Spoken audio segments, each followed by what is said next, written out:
1892 காவிரி தண்ணியை வச்சு கர்நாடகா 90,000 ஏக்கர் தான் சாகுபடி பண்ணுச்சு. இன்னைக்கு கர்நாடகா 25 லட்சம் ஏக்கர் 3 போகம் பண்ணுது. நம்ம 1892 30 லட்சம் ஏக்கர்ல 3 போகம் சாகுபடி பண்ணோம் நம்ம தமிழ்நாடு.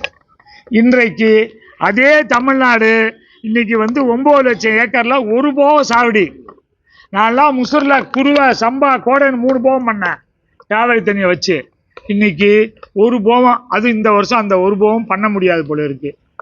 எனக்கு மாநில சர்க்கார் கர்நாடகாவில் போய் தண்ணி வாங்கி தர மாட்டேங்குது, இல்லை சுப்ரீம் கோர்ட்டில் சொல்லி சுப்ரீம் கோர்ட் சொன்ன மாதிரி தண்ணி திறந்து விடவும் நடவடிக்கை எடுக்க மாட்டேங்கிறாங்க. மத்திய சர்க்கார் லாபகரமான விலை தர மாட்டேங்குது. 1970 கரும்பு ஒரு டன் 90 ரூபா வித்த கரும்பு அன்னைக்கு வாத்தியாருக்கு 90 ரூபா சம்பளம். இன்னைக்கு வாத்தியாருக்கு 1,25,000 சம்பளம். 90 ரூபா வாங்கின வாத்தியாருக்கு 1,25,000. அன்னைக்கு 150 ரூபா சம்பளம் வாங்கின பேங்க் மேனேஜருக்கு 1,50,000. அன்னைக்கு 250 ரூபா சம்பளம் வாங்கின எம்எல்ஏவுக்கு இன்னைக்கு 1,05,000 ரூபா. ஆனா அன்னைக்கு 90 ரூபா வித்த கரும்புக்கு வெறும் 3,500 தான்.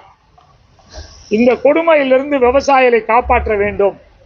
காப்பாத்தினா எனக்கு தண்ணி கொடு, தண்ணி தரலையா எனக்கு நான் வாங்கின கடன்லாம் தள்ளுபடி பண்ண, நான் வாங்கின கடனை தள்ளுபடி செய் என்று சொல்லிதான் இந்த போராட்டம். நீ கலெக்டர் எதுக்கு மீட்டிங் கூட்டியிருக்காரு? விவசாயியுடைய குறைகள் கேட்பதற்கு.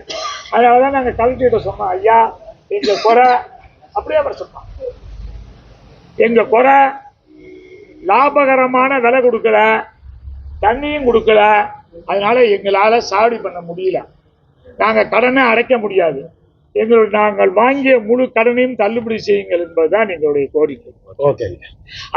நேற்று ஒருத்தன் தற்கொலை பண்ணிட்டான் அரியலூர்ல. விவசாயி இனிமேல் தற்கொலை பண்ணா மண்டவோடு தான் மிஞ்சம். இந்த மண்டவோடுக்கு தான் இந்த மண்டவோட உட்காந்துருக்கோம்.